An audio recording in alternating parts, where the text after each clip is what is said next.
unemployment in my lifetime. My goodness, and the highest wage growth in a long time.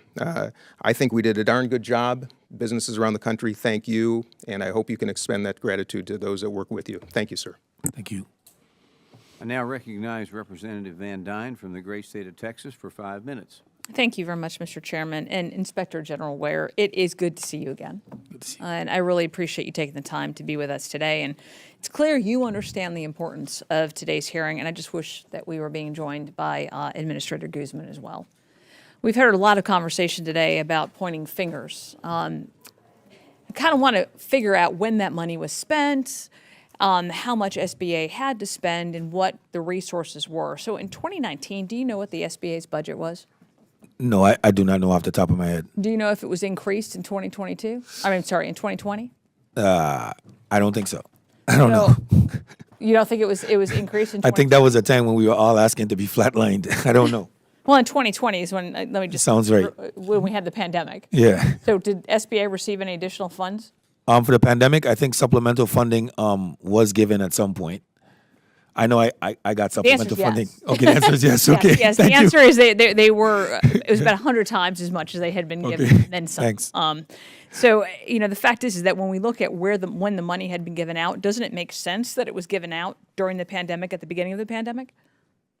Yeah, that's when the That's when the money was supposed to have been 14 sent out. years That's worth why it of was an lending in 14 emergency. days. If we had taken 2 years to do it, Mr. Lalati, I'm going to ask you to move your head just a little. No, the other way, the other way. If we had taken 2 years to do it, it really wouldn't have been an emergency, would it? I mean, the whole point was to try to get that money out faster. We know that a tremendous amount of roles of responsibility were given to the SBA, who really had a skeletal staff at that point. And they were expected to give out tens of millions, hundreds of millions of dollars, billions of dollars, without having adequate step. But we wanted to make sure that that money got out because it wanted to do the best good in a time when everybody was in an emergency pandemic. We are now facing, 3 years later? And we know that how much money are we expecting has gotten out fraudulently, was stolen from taxpayer dollars? Potentially over $200 billion. Okay, so does it make sense that we actually, try to avoid this in the future? Absolutely. That's why I'm here. Does it make sense that we try to go after the bad actors who have stolen over $200 billion of taxpayer dollars?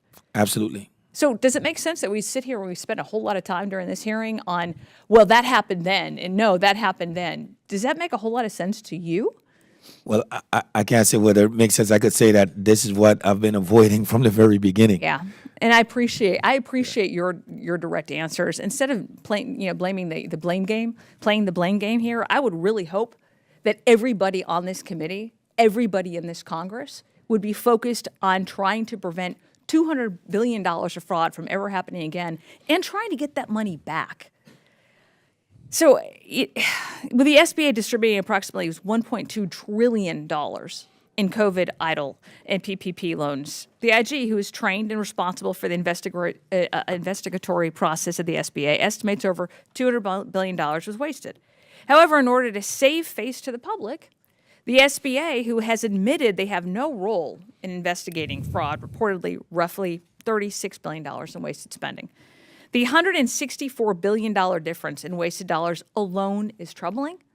But what concerns me the most is the SBA, who again has said that they are not an investigatory entity, has wasted additional time and dollars to put out a completely false report to cover their previous waste. The American people deserve more, taxpayers definitely deserve more, and small businesses deserve more. Mr. Chairman, I seek unanimous consent to enter into the record Administrator Guzman's response to our letter sent on April 19th, 2023, relating to the fraud in the Pandemic Relief Program, where the SBA told us that, quote, when it comes to investigating fraud and recovering taxpayer dollars, it is important to note that SBA is not an enforcement agency. The SBA reports suspected fraud and identity theft to the Inspector General, and we collaborate with law enforcement authorities on their investigations, end quote. Mr. Chairman? Mr. Ware, just looking at a typical fraud investigation case, on average, how long does a standard OIG fraud investigation take? About 250 days. So do you agree with the SBA that they were able to meaningfully process 3,000 human-led reviews of potentially fraudulent loans per day? Absolutely not. So 2 months ago, you testified in front of the subcommittee on oversight, investigations, and regulations, where you shared your concern at the SBA's decision not to collect on PPP and EIDL loans under $100,000. Do you maintain that position? I do. Has SBA communicated to you whether they intend to pursue fraudulent loans if they're less than $100,000? Yes, they have. That is their intention. Not That to. to pursue those that have a fraud hold. Excellent. I yield back. Next, I now recognize Representative Stauber from the great state of Minnesota for 5 minutes. Thank you, Chair Williams, and thank you to Inspector Ware for being here. Inspector, every time I hear you testify,